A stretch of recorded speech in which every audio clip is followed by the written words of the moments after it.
बच्चों अस्सलाम वालेकुम। बच्चों आज की स्टोरी का नाम है बुढ़िया का तोहफा।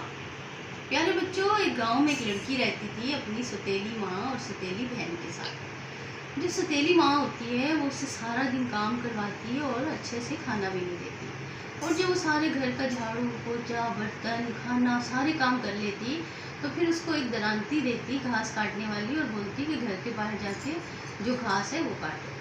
वो बेचारी क्या करती, चली जाती है और घास रोज़ाना काटती है।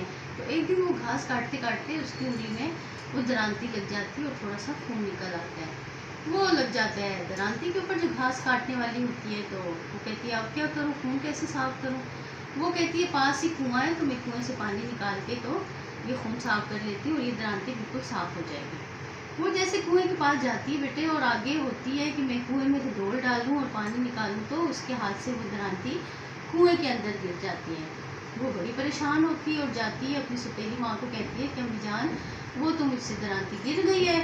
तो उसकी माँ गुस्से से कहती है कि वो निकाल के लाओ, वो क्यों गिर गई, अब हम घास कैसे काटेंगे, अब तुम्हें वो निकाल के लानी है।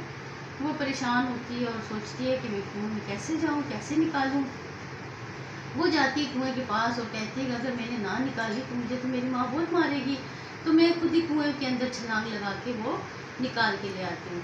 वो बस कुछ भी नहीं सोचती और डर के मारे वो छलांग लगा देती है और कुएं में नीचे गिर जाती है। जब उसकी आंख खुलती है वो बेहोश हो जाती है। गिरने से जब उसकी आंख खुलती है तो उसे तो एक अलग सी दुनिया नज़र आती है। कोई और ही जगह होती है, बागात होते हैं और दरख्त होते हैं और बहुत अच्छी जगह होती है, ठंडी हवा चल रही होती है। तो वो कहती है या अल्लाह मैं कैसी दुनिया में आ गई हूँ कि इतना अच्छा मौसम और इतने अच्छे बागात और इतना कुछ है यहाँ पे। तो वो समझती है कि मैं ख्वाब देख रही हूँ। वो दिल में सोचती है कि या अल्लाह मैं कितना अच्छा ख्वाब देख रही हूँ। जैसे वो आगे जाती है तो उसे एक ओवन सा नज़र आता है और ओवन में ब्रेडें जो होती हैं वो पक रही होती है, बेक हो रही होती है।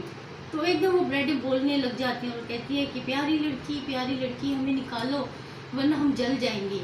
तो वो कहती है मैं क्यों नहीं निकालूंगी, आपकी मदद करूंगी। वो जल्दी से ओवन का दरवाज़ा खोलती है और वो ब्रेडों को 6-7 ब्रेडें होती हैं उनको बाहर निकाल देती है। वो हंसने लगती है, खुश हो जाती हैं कि आपने हमारी मदद की।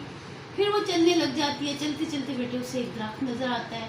तो दरख्त में बहुत सारे सेब लगे होते हैं, लाल और अच्छे प्यारे से सेब लगे हुए होते हैं। तो वो दरख्त बोलने लग जाता है। वो दरख्त कहते हैं प्यारी लड़की मेरे तो सारे सेब पक गए हैं और ये सेब इनको आप ना दरख्त हिलाओ और ये सेब सारे नीचे गिर जाएं ताकि मेरा बोझ हल्का हो और ये सेब खराब ना हो जाए और आप खुद भी खा लो और यहाँ पे इनको जगह जमा करके रखो। वो बात मानती है। वो फिर जाती है दरख्त की टहनियाँ हिलाती है। जैसे जैसे हिलाती है वो सारे सेब नीचे गिर जाते हैं। वो खाती है और फिर बाकियों को एक अलग सी जगह पे ढेर बना के रख देती है। फिर वो आगे जाने लग जाती है। वो चलती है, वो समझती है कि मैं कोई ख्वाब देख रही हूँ। जाते जाते उसे एक घर का दरवाज़ा नज़र आता है और उसमें एक गुड़िया होती है। गुड़िया जैसे ही उसे देखती है तो कहती प्यारी लड़की तुम आ गई, मुझे तो तुम्हारा बहुत इंतज़ार था, मेरे तो सारे काम पड़े हैं, देखो मैंने बालों में कंघी भी नहीं की हुई, मेरा बिस्तर भी ख़राब है, मेरे घर में झाड़ू भी नहीं लगा हुआ, तो आप मेरी मदद करोगी। वो कहती है अम्मा जान मैं आपकी तो ज़रूर मदद करूँगी, आप तो बहुत ही बीमार लग रही हैं और मैं तो आपकी खिदमत करूँगी। वो क्या करती है बच्चों, झाड़ू उठाती है और गुड़िया का सारा घर साफ़ कर देती है, बर्तन धो लेती है, उसके बालों में कंघी कर लेती है, तेल लगा देती है और गुड़िया का बिस्तर अच्छे से बिछा के और उसके ऊपर फूल बिछा देती है। गुड़िया तो बहुत खुश हो जाती है। वो कहती है आप मेरे पास ही रहना। 2 दिन गुजरते हैं, तीसरा दिन होता है तो ये रोने लग जाती है। कहती है मुझे तो अपनी बहन याद आ रही है, मुझे तो अपनी अम्मी याद आ रही है, तो अम्मा जान मुझे मेरे घर वापस भेज दो। तो गुड़िया कहती है ठीक है प्यारी लड़की, मैं तुम्हें अभी तुम्हारे घर वापस पहुँचा देती हूँ। वो उसे ले जाती है अपने घर के बाहर, दरवाज़ा बड़ा सा होता है और वहाँ से उसको निकाल के और कहती है जैसे दरवाज़ा मैं बंद करूँगी तुम अपने घर पहुँच जाओगी। और वो बुढ़िया जैसे ही दरवाज़ा बंद करती है, वो जो लड़की होती है वो पूरी सोने से भर जाती है। सोने के जेवरात, सोने के लिबास, सोने के जूते, सोने का पर्स, हर चीज़ बिल्कुल सोने से पीली हो जाती है। तो वो आंखें बंद करती है। जैसे उसकी आंखें खुलती हैं तो वो उस कुएं के पास लेटी भी होती है, अपने घर पहुँच जाती है।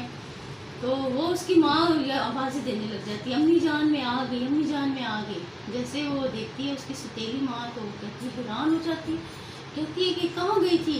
तो वो कहती है कि मैं सब कुएं में वो दरांती लेने गई थी और मैं गिर गई और मैं दूसरी दुनिया में मेरी आँख खुली। तो वो जब उसका सोना देखती है और लिबास देखती है तो बड़ी खुश होती है। वो कहती है मेरी बेटी को भी भेज दो। इसी तरह मेरी बेटी भी जाएगी, वो भी बहुत सारा सोना ले आएगी। वो उसकी बेटी को समझाती है, अपनी बहन को, कैसे आप कुएं में जाओ, छलांग लगाओगी तो आपको बुढ़िया जब मिले वहाँ पे तो उसकी खिदमत करना और फिर आपको भी सोना बहुत सारा दे दे। बच्चों वो क्या करती है कि वो भी अपनी उंगली को थोड़ा सा काट लेती है दरांती से और जाती है बहाने से और जाके कुएं में छलांग लगा देती है। जो सतीली बहन होती है कुएं में छलांग लगाती है तो जब उसकी आँख खुलती है तो वो उसी दुनिया में पहुंची हुई होती है। जैसे वो चलने लगती है तो उसको वही ब्राइट नज़र आते हैं जो बेक हो रहे होते हैं। तो वो कहते हैं, प्यारी लड़की जल्दी से आओ, हम जल रहे हैं, हमें निकाल दो यहाँ से, हम बेक हो चुके हैं। तो वो कहती है, मैं क्यों तुम लोग को निकालूँ भाई, मेरे तो हाथ जल जाएंगे और तुम लोग तो काले हो चुके हो, मेरे तो हाथ काले हो जाएंगे। वो उनकी मदद नहीं करती और आगे चलने लग जाती है। जाते जाते उसको दरख्त नज़र आता है।